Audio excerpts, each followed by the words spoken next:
Hello students, okay, so we are continuing with the MCQ of rotational dynamics, okay, so rotational dynamics MCQ याच्यामध्ये जे आपण MCQ बघणार आहेत ते थोडेसे डिफिकल्टी लेवलचे असणार आहे, खूप नाही, थोडेसे डिफिकल्टी लेवलचे which are mainly perspective toward the CET लेवलचेच असणार आहे, बट थोडेसे डिफिकल्टी असणार आहे, खूप नाही, थोडीशी असणार आहे, काही थोडेफार MCQ इझी पण येऊ शकतात, बट थोडेसे लेवल अप करून हे क्वेश्चन्स आहे बनवलेले.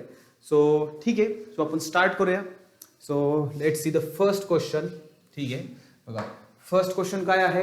अन automobile engine develops 100 kilowatt okay power दिली आहे when rotating at a speed of 1800 RPM okay angular velocity sorry frequency दिली आहे. The torque delivered by the engine okay simple आहे. बघा हा सिंपल क्वेश्चन आला याच्यामध्ये. बघा पॉवर किती दिली आहे. Power is 100 kilowatt. Power is 100 kilowatt and frequency दिली आहे दॅट इज 1800 RPM. RPS मध्ये किती असणार आहे ही that is 1800 upon 60 that is RPS. कारण की ही रिव्हॉल्यूशन पर मिनिट दिली आहे, आपण रिव्हॉल्यूशन पर सेकंड मध्ये घेऊया. सिंपल फॉर्म्युला आहे पॉवरचा. Power is equals to torque into omega. त्यांनी आपल्याला विचारलं टॉर्क विचारलाय, सो सिंपली काय असेल टॉर्क इज इक्वल्स टू काय असेल पॉवर अपॉन ओमेगा. पॉवर किती दिली आहे 100 kilowatt. Kilo means what 10 to the power 3 divided by omega sorry हा बरोबर ओमेगा काय असेल 2πn.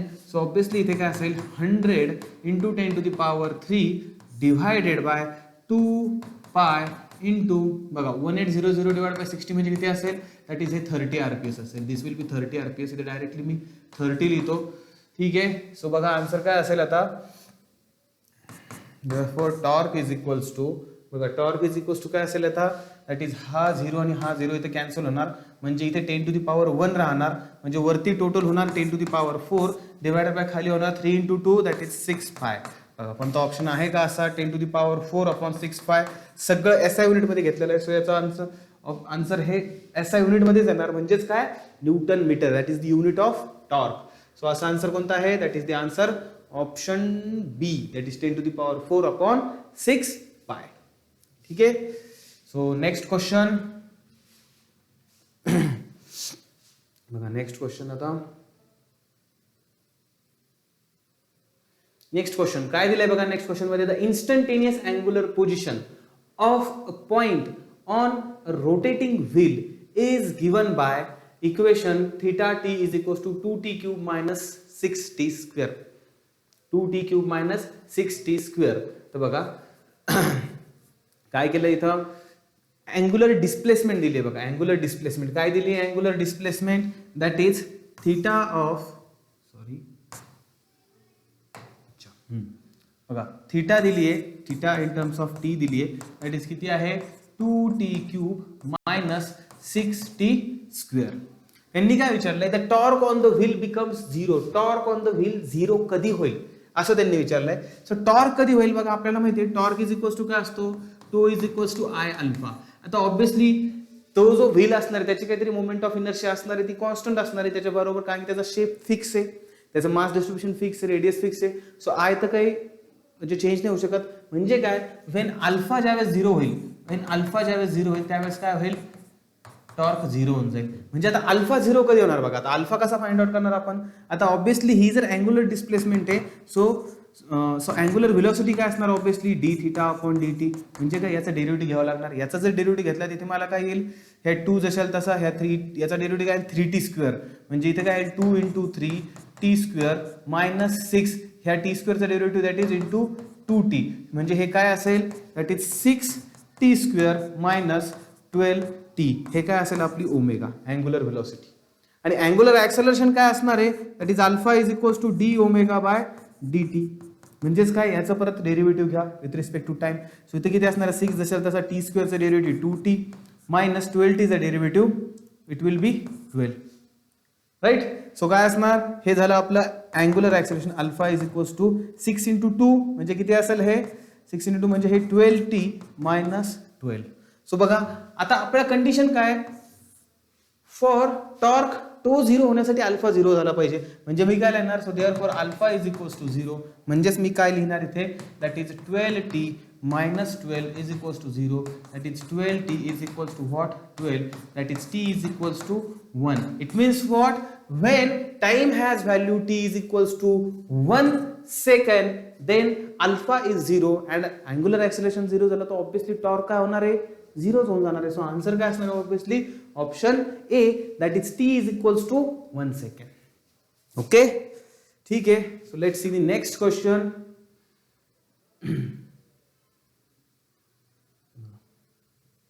नेक्स्ट क्वेश्चन मध्ये बघा काय दिलंय, hollow cylinder of mass capital M and radius capital R is rotating about its axis of symmetry.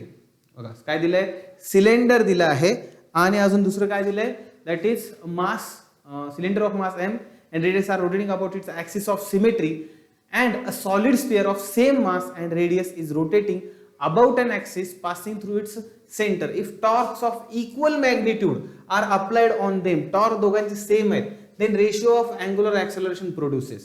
बघा, ratio of angular acceleration produces. त्यांनी काय सांगितलं, दोघांवरती सेम टॉर्क आहे, म्हणजे काय, tau of cylinder is equals to what, tau of sphere.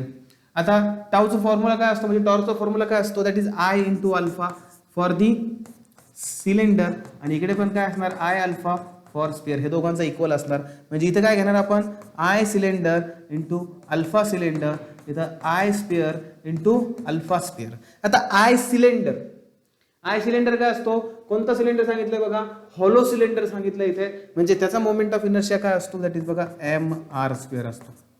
इथे हे अल्फा सिलेंडर जशाल तसं. आय स्पियरचा मोमेंट ऑफ इनर्शिया काय असतो बघा, स्पियरचा मोमेंट ऑफ इनर्शिया असतो 2/5 mr स्क्वेअर. बरोबर, काय असतो 2/5 mr स्क्वेअर. सो इथं काय राहील, that is 2/5 mr square into alpha sphere. बरोबर, सो ऑब्विसली इथे काय होईल, mr square cancel. So alpha cylinder upon alpha sphere, बघा काय होईल, alpha cylinder upon alpha sphere is equals to आपल्याला काय मिळेल, 2/5. त्यांनी काय विचारलंय, then the ratio of angular acceleration produced, cylinder to ते hollow cylinder rotating about its axis. ठीक आहे, अगोदर त्यांनी सिलेंडर दिलंय, नंतर स्पियर दिलंय, सो आपण सिलेंडर टू स्पियरच रेशिओ घेणार. काय असणार ratio, that is 2/5. So answer will be option A. Answer is option A. Okay, ठीक आहे. सो नेक्स्ट क्वेश्चन बघा, to maintain a rotor at a uniform angular speed of 1000 radian per second, an engine needs to transmit the torque 100 Newton meter. The power of the engine. Simple question आहे, easy question आला याच्यामध्ये, हा easy question आहे. बघा, simple पॉवरचा formula काय आहे, power is equals to what, tau into omega. हा पॉवरचा फॉर्म्युला आहे, torque into omega is what, that is the power. So बघा, त्यांनी काय सांगितलं आपल्याला युनिफॉर्म अँग्युलर स्पीड किती मेंटेन करायची, 100 मेंटेन करायची. ही 100 मेंटेन करायची. Engine needs to transmit the torque of 100 newton metre. बरोबर, 100 दोन्ही पण 100 100 radian per second, 100 newton per metre. The power of the engine काय, सिंपल क्वेश्चन आहे, दॅट इज आन्सर राहणार आहे 10 to the power 4, म्हणजेच काय 10 into 10 to the power 3 watt, म्हणजेच काय 10 to the power 3 म्हणजे काय किलो, म्हणजेच काय ना 10 kilo watt. This is the power, म्हणजे आन्सर काय राहणार आहे, that is option A. Option A. Simple question होता. ठीक आहे, नेक्स्ट क्वेश्चन नाव बघा. नेक्स्ट क्वेश्चन काय, a man stands on the rotating platform with his arms stretched holding a 5 kilogram weight in each hand. Okay, the angular speed of the platform is 1.2 revolution per second. The moment of inertia of the man together with the platform may be taken to be constant and equal to 6 kilogram meter square if the man brings his arms close to his chest with the distance of each weight from the axis changing from 100 centimeter to 20 centimeter, the new angular speed of the platform. Okay, angular मोमेंटमचा problem आहे बघा, conservation of angular मोमेंटमचा problem आहे. त्यांनी काय सांगितलंय, एक माणूस आहे, तो एका टेबलवरती उभा आहे, असा टेबल आहे, आणि त्याच्या दोन्ही हातात त्यांनी काय केलंय, इनिशियली हे असे त्याचे दोन हात आहे आणि त्याच्या दोन्ही हातामध्ये काहीतरी मास आहे. किती मास दिलाय त्यांनी? दॅट इज मास किती दिला आहे? Rotating with his arms holding 5 kg. बघा किती आहे, इकडे 5 kg आणि इकडे 5 kg. आणि त्यांनी काय सांगितलंय, हा जो माणूस आहे हा कितीनी, याची स्पीड किती दिली आहे? That is revolution per second. म्हणजे याची अँग्युलर स्पीड बघा किती दिली आहे, that is revolution per second दिली, आरपीएस. म्हणजे एन किती दिली आहे त्याची? 1.2 आरपीएस. म्हणजे ओमेगा काय असणार त्याची? 2 पाय इंटू एन, म्हणजेच काय 2 पाय इंटू 1.2. दॅट इज म्हणजे काय असणार आहे, ओमेगा किती असणार आहे? 2.4 पाय. ही त्याची काय असणार आहे? ओमेगा असणार आहे. आता त्यांनी काय सांगितलंय, the moment of inertia of the man together with the platform may be taken to be constant. म्हणजे काय, moment of inertia of man plus table ही त्यांनी कॉन्स्टंट दिली आणि ही किती दिली आहे त्यांनी? That is 6 kilogram metre square. ही किती दिली आहे त्यांनी? 6 kilogram metre square. This is the moment of inertia of the man along with the table. ज्या प्लॅटफॉर्मवरती तो फिरतोय याची दिली आहे त्यांनी ऑलरेडी, हा फिरतोय असा, त्याची मोमेंट ऑफ इनर्शिया दिली 6 किलोग्रॅम मीटर स्क्वेअर. आता त्यांनी काय सांगितलं की त्या माणसाने त्याचे काय केले, हात जवळ घेतले. आता अगोदर याच्यामध्ये किती डिस्टन्स त्यांनी सांगितलं? अगोदर डिस्टन्स किती होतं? Weight from the axis of changing. म्हणजे अगोदर हे डिस्टन्स होतं, दॅट इज हे जे डिस्टन्स होतं 100 सेंटीमीटर, म्हणजेच काय 1 मीटर. एवढं डिस्टन्स दोघांचं काय होतं? 1 metre from the axis of rotation. Next केसमध्ये त्यांनी काय केलंय बघा, आता नेक्स्ट केसमध्ये त्यांनी काय केलंय, दॅट इज सेम माणूस आहे असा, त्यांनी काय केलंय, आता असा प्लॅटफॉर्मवरती आहे, हे त्याच्या हाती, आता हे जे डिस्टन्स आहे हे कमी केलंय. आता नेक्स्ट याच्यामध्ये किती डिस्टन्स आहे, म्हणजे हे जे टोटल डिस्टन्स आहे दॅट इज 20 सेंटीमीटर. हे किती असणार आहे डिस्टन्स? That is 20 centimetre. हे डिस्टन्स त्यांनी कमी केले, दॅट इज 0.2 मीटर. 20 सेंटीमीटर म्हणजेच काय 0.2 मीटर केलंय. सो बघा आता आपल्याला काय काढावं लागणार आहे, केस 1 मधली अगोदर moment of total moment of inertia काढावं लागणार आहे, त्याच्यानंतर केस 2 ची मोमेंट ऑफ इनर्शिया काढावं लागणार आहे. बघा केस 1 ची मोमेंट ऑफ इनर्शिया काय असणार आहे, that is I1 is equals to काय असणार आहे बघा, moment of inertia of man and table, मी याला IMT लिहितो, प्लस त्याच्यामध्ये काय होणार आहे, हे जे मास आहेत ह्या मासचे हे मास पण रोटेट होत आहेत. सो इथे मला m इंटू आर स्क्वेअर करावं लागेल. m म्हणजे काय, that is mass of this particle into distance of that particle from axis of rotation. म्हणजे इथे काय येईल, m इंटू आर किती आहे तिथं 100 सेंटीमीटर डिस्टन्स, म्हणजेच काय 1 मीटर आहे. सो इथे काय येणार इंटू 1 स्क्वेअर, प्लस त्या साईडला पण सेम तसंच आहे 5 into 1 square, 5 into 1 square. So म्हणजे बघा इथे काय येणार आहे, आणि IMT त्यांनी ऑलरेडी दिलाय, म्हणजे moment of inertia of the man along with that platform already दिलाय 6 किलोग्राम. सो इथे येणार 6 प्लस 5 प्लस 5 म्हणजे किती येणार, 6 plus 5 11, 11 plus 5 16 kilogram metre square. This is the initial moment of inertia. Now second case मध्ये moment of inertia कशी काढणार आपण, सेम तसंच होणार IMT प्लस, आता ह्या केस मध्ये काय होतंय, हे डिस्टन्स चेंज होते. इथे हे 1 मीटर होतं, इथे 20 सेंटीमीटर म्हणजेच काय 0.2 मीटर. सेम करणार आपण, फक्त काय करणार 5 इंटू 0.2 चा स्क्वेअर प्लस 5 इंटू 0.2 चा स्क्वेअर. सो बघा इथे काय होणार आहे बघा, हे 6 जशाला तसं 6 प्लस इथे काय करणार मी 2, बघा हे दोन्हीचे ऍडिशन करणार. सो मी डायरेक्टली लिहितो 2 इंटू 5 इंटू 0.2 चा स्क्वेअर. सो इथे काय आन्सर राहील बघा, 6 प्लस 5 इंटू 2 10, 0.2 चा स्क्वेअर 0.04, 10 नी एक पॉईंट खाली मागं येणार बरोबर, कारण की ते बघा काय होणार 10 into 0.04. So it will B 6 plus 0.4, 6 plus 0.4. So बघा काय होणार आहे 10 इंटू 0.4 बरोबर 0.4. सो आन्सर किती येणार बघा इथं 6.4 येणार आहे answer, 6.4 kilogram metre square. This is the moment of inertia in the second case. आता by law of conservation of momentum काय सांगतो आपल्याला, इथं कोणता एक्सटर्नल टॉर्क अप्लाय झालाय का नाही. If the no external torque is applied then angular momentum remains conserved or remains constant. It means what, that is म्हणजेच काय राहणार इथे, that is by law of conservation of momentum, by law of conservation of angular momentum म्हणजेच काय L काय असणार आहे, that is I1 omega 1 is equals to what, I2 omega 2. I1 किती आली आपली 16 इंटू इथे काय येणार 2.4 इंटू पाय, 2.4 इंटू पाय, आणि I2 अच्छा ठीक आहे, त्यांनी इथे हे रिव्हॉल्युशन पर सेकंड मध्येच सांगितलंय, म्हणजे ह्याला पण आपण ओमेगा 1 ला डायरेक्टली 2π n1 घेऊ शकतो. दोन्हीकडे पण मला बघा बघा काय करतो मी. बघा कारण की आन्सर रिव्हॉल्युशन पर सेकंड मध्ये येतं, तर मी काय घेतो I1 म्हणजे किती आहे 16 आहे, ओमेगा 1 ला मी घेतो 2π n1, I2 किती आली आपली 6.4 आणि ओमेगा 2 ला काय घेतो 2πn2. हे 2π दोन्ही साइड कॅन्सल होणार. सो इथे काय राहणार आन्सर बघा 16 इंटू n1 किती आहे 1.2 आहे divided by 6.4 is equal to काय असणार आहे n2. सो बघा आन्सर किती येणार आहे आता,